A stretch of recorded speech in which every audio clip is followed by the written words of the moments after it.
Priya Morjaria, welcome to Abu Dhabi. Thank you so much. It's an honor to have you today as a speaker in Emirates Society of Ophthalmology conference for the year of 2025. I would like to know if this is your first time here in Abu Dhabi or you came before. And also, I would like to know your insights, your feedbacks about the conference in general, about the hospitality, and about the optometry sessions specifically. Thank you, Ameer. I'll start with the best part. The hospitality has been amazing. I have felt so welcome. I have traveled with my family here, actually, with my young son who just turned 1 today. And we have been so warmly welcomed. It's been a conference that has accepted me as not just an optometrist, but as a working mother as well. And it's been such a pleasure to see that.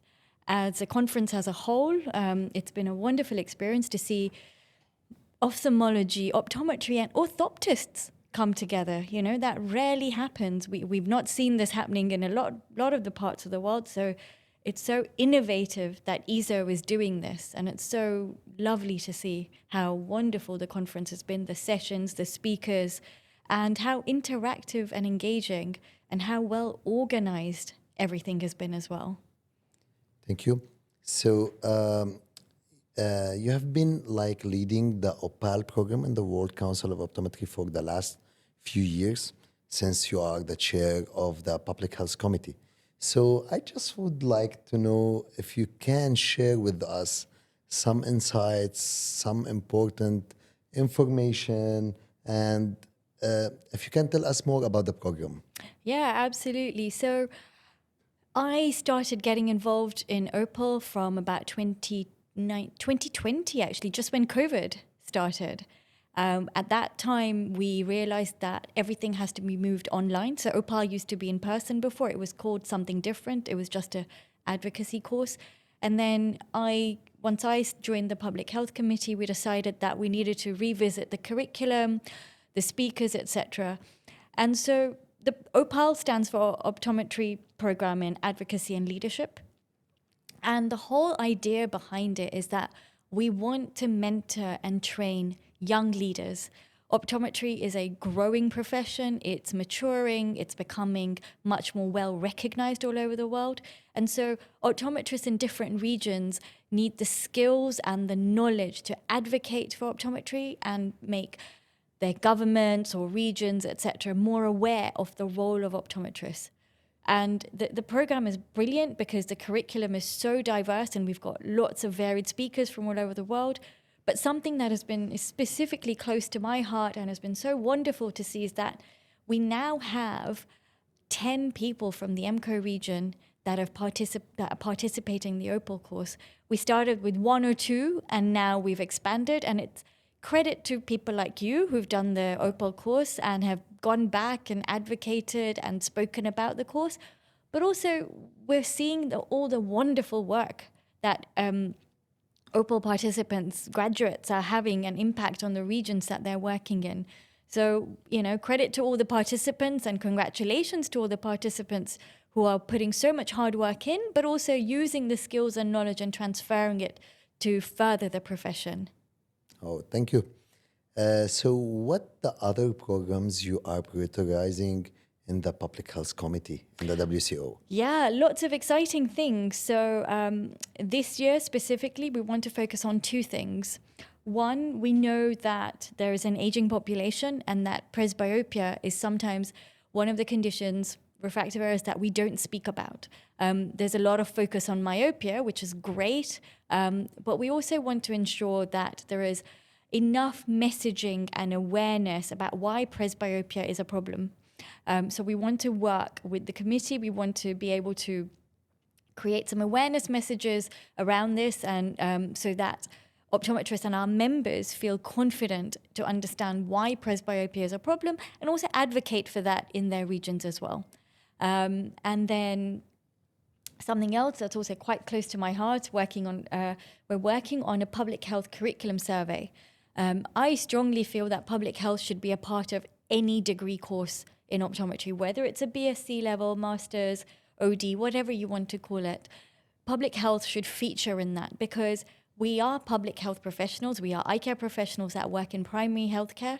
And so we're doing this public health curriculum survey to understand the institutes that are members of the WCO who are including public health within their curriculum, and to what level are they including it. And so we can then identify the gaps, but also that information is evidence that can be used to advocate to include that within public health optometry curriculums.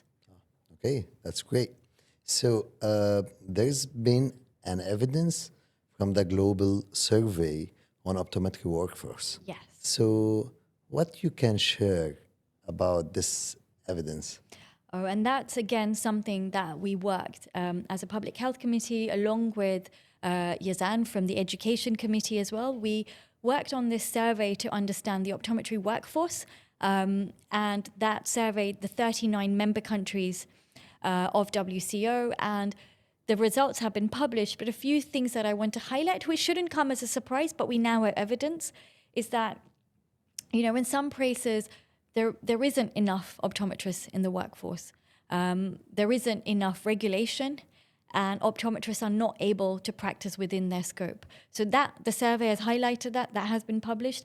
The good news is that the male to female ratio has been pretty equal, and so we're very pleased to see that within the profession, females have a very strong hold as well.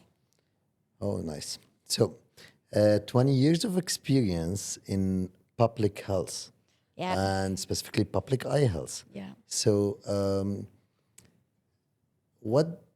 who inspired you, especially in this, and why you did this track? Because, like, you know, we know a lot of people they are doing optometry, orthoptists, ophthalmologists, but like public eye health is very specific. So, who inspired you, and what you can tell us more about your journey in public eye health?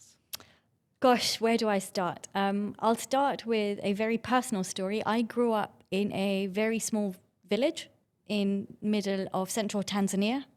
And I spent most of my childhood there with my grandfather, who was actually blind.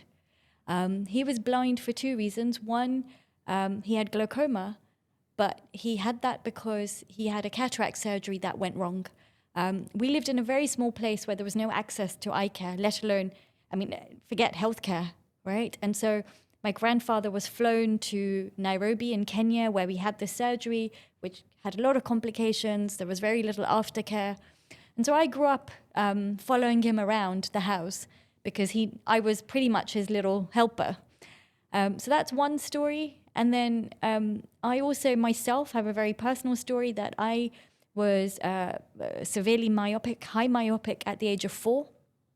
And I didn't have access to glasses very early on in my life. So when I was at school, the teachers thought, she doesn't want to study, she doesn't want to participate. And they would write to my parents. I was in boarding school in Kenya. And they would write to my parents and say, look, she doesn't want to study, please take her home, you know? Oh. And then when I got my glasses at the age of 5, they were pretty ugly, heavy glass lenses and ugly frames. So I didn't want to wear them. I would break them. Because people would, my students, my classmates, would tease me. I would have people say to me, you can't wear your glasses, you'll never get married. You know, so there was a lot of stigma attached to this. So I think it's a personal journey for me.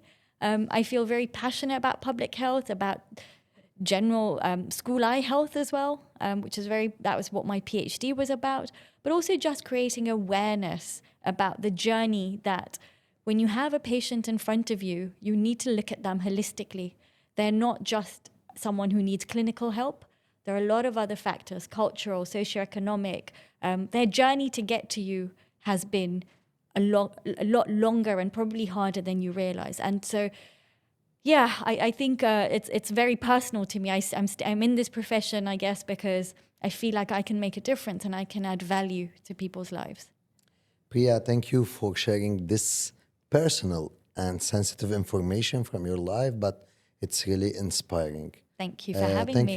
Thank you for your time and for being a speaker at EASO 2025. Thank you very much. The honor is mine.